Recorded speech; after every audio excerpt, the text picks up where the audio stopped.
Si Miss RC may tanong, "Hello Doc, ask ko lang po kung papaano po mapapakalma yung fur baby na parang nagkaroon ng trauma. Halos ayaw na po kasing magpahawak sa tao." Okay, so iba-ibang klase ng trauma, no? Pwedeng psychological yan, pwedeng meron talagang masakit sa loob ng katawan niya, pwede rin na masakit dahil na-injure siya sa external features niya.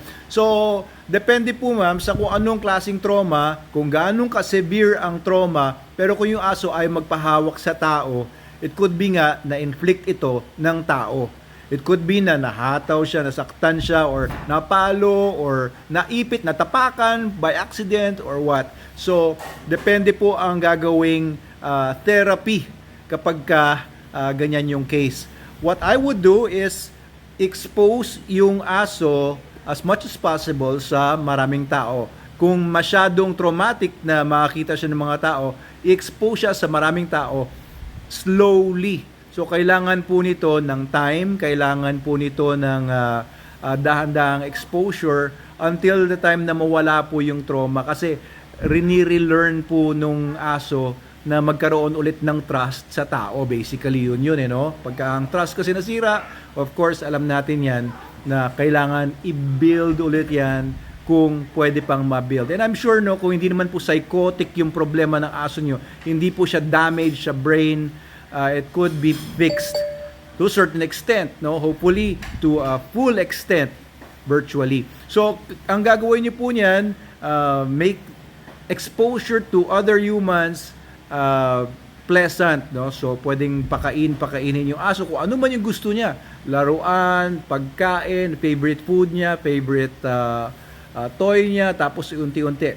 What we would also do, no, kapag talagang nakita namin if it's appropriate, is pipilitin namin na hawakan talaga yung dog. Kung mangangagat yung dog in that case, I could get a tool, for example, no, a stick, or alam mo yun, yung dulo ng broom, hindi para hatawin yung aso, pero para hawakan siya unti-unti. Diba? Parang hihimasin mo siya unti-unti. Halimbawa, itong kutsara na to, hihimasin mo yung aso. Good. And use soothing words, diba, na napapakalma yung aso. Wag muna yung maraming distraction, wag muna yung maraming magulo. Okay, do this exercise sa sa quiet, alam niyo na still room na walang mga distractions.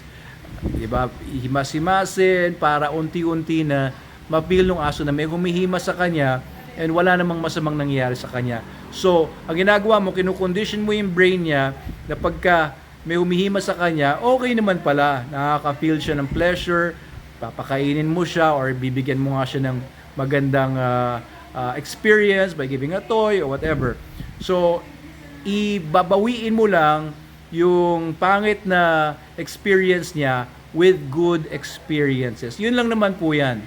Okay, so if you have any other additional information, pwede niyo po ilagay po sa comment sa baba. Kung kayo naman po ay may experience na ganito, meron kayong masasuggest kay Ma'am MRLCRD, ay pwede niyo pong ilagay po sa baba yung inyong mga comments or mga inputs. Thank you po sa inyong tanong, and kung gusto niyo po, no, if you don't have time for all of that, if you don't have any experience and confidence, you can have your dog trained with us sa Manalo K9.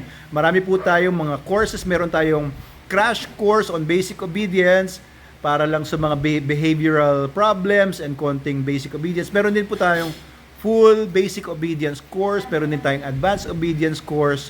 Pwede po kayo mag-inquire sa amin. Comment below or sa Facebook. Ito, or magpunta kayo sa lounge. Nandun po yung iba-ibang mga courses natin sa menu ng lounge.metaanimals.org. Kasi yung pag-abot sa isip ng aso is requires a different skill set kasi po ibang species sila. So, kailangan naintindihan mo sila sa level nila. Hindi po sila tao. Okay? Kaya maraming mga nagtatraining nagkakamali or maraming mga problems ang lumilitaw sa mga relationship with dogs dahil ginagawa po ng iba silang tao. They are not humans. They are dogs. Okay, if you have that in mind, you will approach them, you will interact with them, you will have a relationship with them at a deeper, more understanding level than most na ginagawang tao yung aso or ina-anthropomorphize nila. Ayan. Okay, thank you po sa inyong tanong. Mabuhay kayong lahat.